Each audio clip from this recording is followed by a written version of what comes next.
Welcome to No Longer Conformed. I'm Erik Garthe, and we are studying Exposing Freemasonry, the error of the Masonic Lodge. In this session, we'll be looking at John chapter 8, verses 31 to 36, Death Binding Secrets. Let's read our text as we begin. John chapter 8, verse 31. Then Jesus said to those Jews who believed him, "If you abide in my word, you are my disciples indeed, and you shall know the truth, and the truth shall make you free." They answered him, "We are Abraham's descendants and have never been in bondage to anyone. How can you say you will be made free?"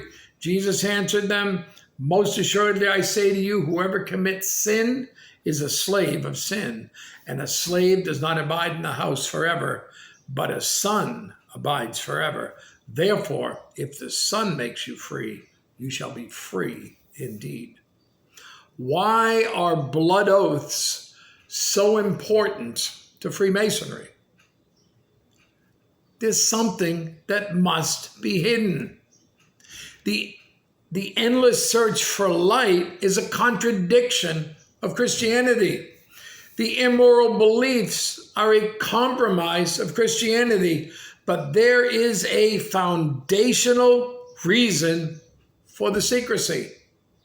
Freemasonry is really a revived pagan religion and has been allowed to thrive since 1717. Pagan religion? Yes. The legend goes something like this. Osiris, God and King of Egypt, went to bless neighboring nations with his knowledge of the arts and sciences. His jealous brother Typhon, God of winter, wanted his kingdom and murdered him. Isis, wife and queen of Egypt and Egypt's moon goddess, searched for the body, inquiring of all she met. After several journeys, she found the body by an acacia tree. Returning home, Isis quickly buried the body, intending to give a proper burial as soon as possible. Typhon stole the body of Osiris, cut it into 14 pieces, and hid them in various places. Isis searched and found all the pieces but one. The one missing and lost was the phallus.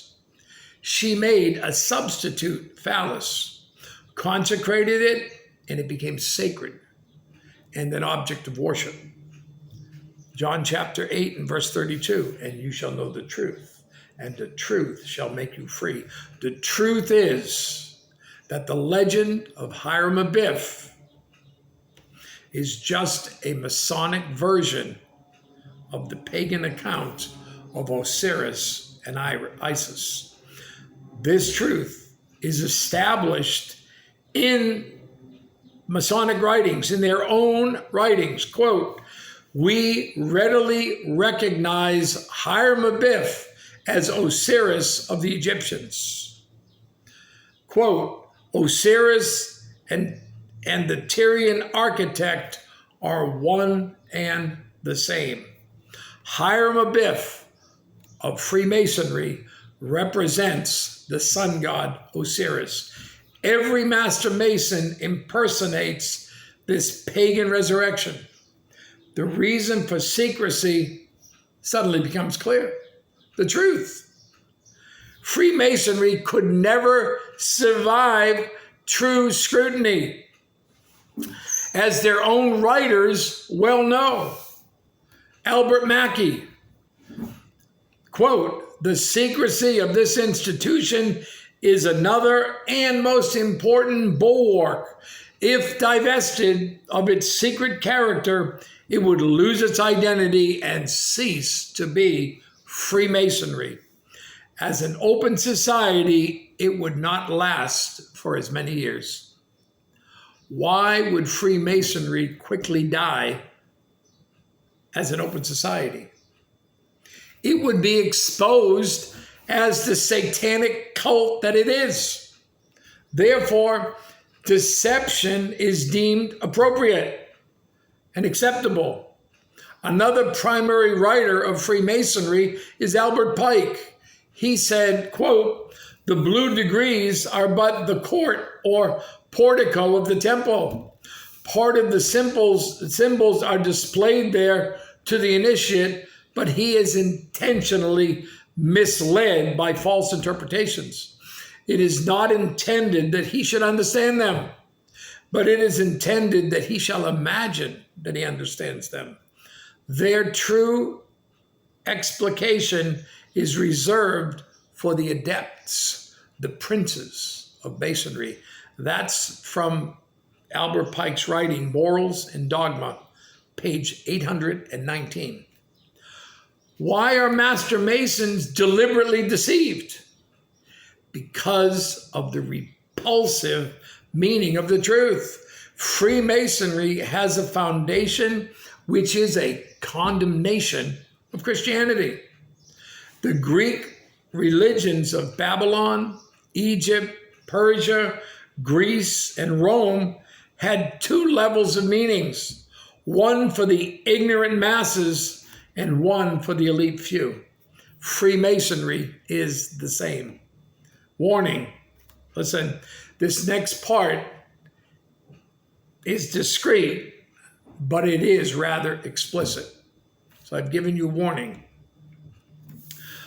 Those religions were basically nature worship.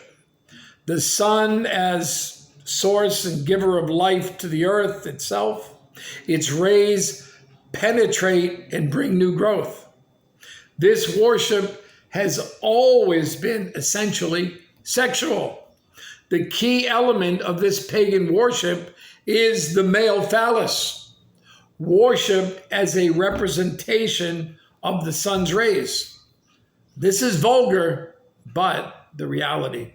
Now let's compare the levels of meaning in Masonic symbols. The deception for the lower levels, the Master Mason, the Blue Lodge, and the truth that goes through the higher levels. First, the square and compass. The deception to remind Master Masons to be square in their dealings with all men and to circumscribe their passions. The truth, the square represents the female earth and the compass represents the male, the sun. Arrangement of the symbols depict the sun impregnating the earth. The letter G, the deception, it represents God. Later, it's simply deity. Later still, it represents geometry. The truth, the G represents the male reproductive organ, the phallus, the object of worship in all mystery religions of Osiris and Isis. Phallic idols were made for worship in the Bible too.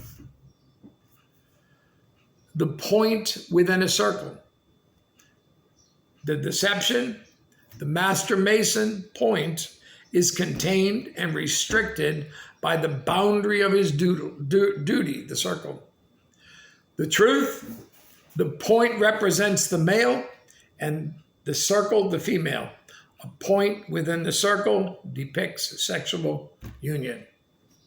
The yod, the truth, the Hebrew yod on the Scottish rite ring represents deity in general, and the phallus in particular. G is a corruption of yod. Albert Pike ties Freemasonry to witchcraft lore. Quote, the mysterious yod of the Kabbalah is the image of the Kabbalistic phallus. Kabbalah is the medieval occult book. The vertical lines, the deception, they represent the holy saints John the Baptist and John the Apostle. The truth, the two lines represent the summer and winter solstices. The the shortest and longest nights of the year. These 2 nights are the most important periods in pagan worship. The Bible, the deception, it represents truth, and all Masonic rituals are based on the Bible. The truth, it is only one of 3 great lights, along with the square and compass. The Bible can and should be replaced with the Quran, a book of the law, the Hindu scriptures, or any holy book, depending on the preference of the man of the lodge. Masonic writings, the Revelation, quote, Masonry has nothing whatever to do with the Bible. It is not founded upon the Bible, and if it were, it would not be Masonry. It would be something else. And the clincher, which is most critical, quote, the Kabbalah then seems to be the actual source book of Masonry, and the Bible merely a piece of furniture of the lodge. Let me give you 2 symbols to consider: the dollar bill and the street map of Washington, D.C., as explained in the September 1950 issue of the Masonic publication, The New Age. This is what they say, but it's all there. The dollar bill, the meaning of the all-seeing eye, Osiris, the pyramid built for the sun god, and Novus Ordo Seclorum, New World Order. Washington, D.C.'s street map is a Masonic symbol depicted in the mall area. The compass, the roads passing around the Capitol building, Pennsylvania and Maryland Avenue. The square, the roads proceeding from the Lincoln Memorial, Henry Bacon, and Daniel French drives. Imaginary lines complete it. The G is the Washington Monument, an obelisk, which is a phallic symbol. Cleopatra's needles. One is in New York City, in Central Park. Both once stood in Egypt before the Temple of the Sun.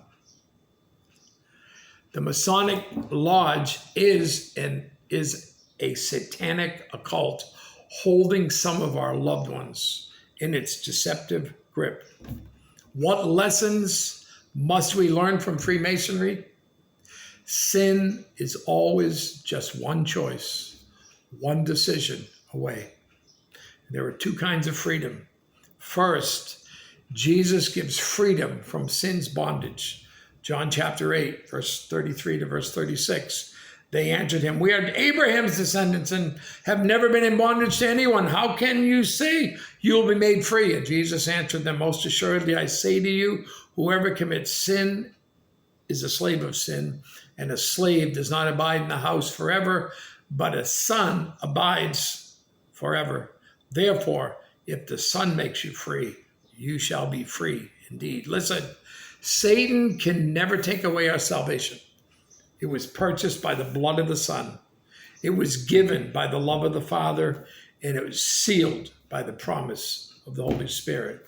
That is the essence of eternal security.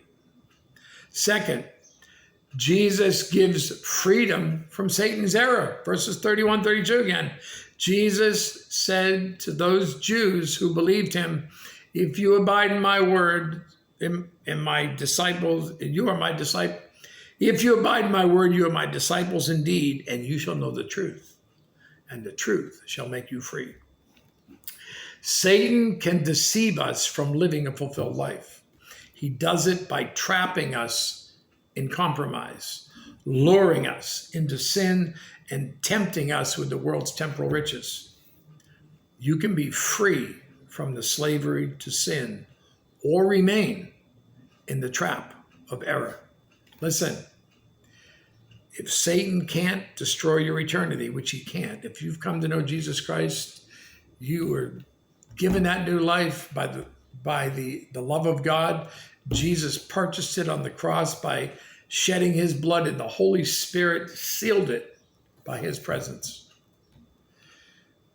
But listen, if Satan can't destroy your eternity, he is content to make you a spiritual eunuch until then. You give thought to all this, these three messages in these three sessions, and the error of the Masonic Lodge. You think about all that, and you have a great day.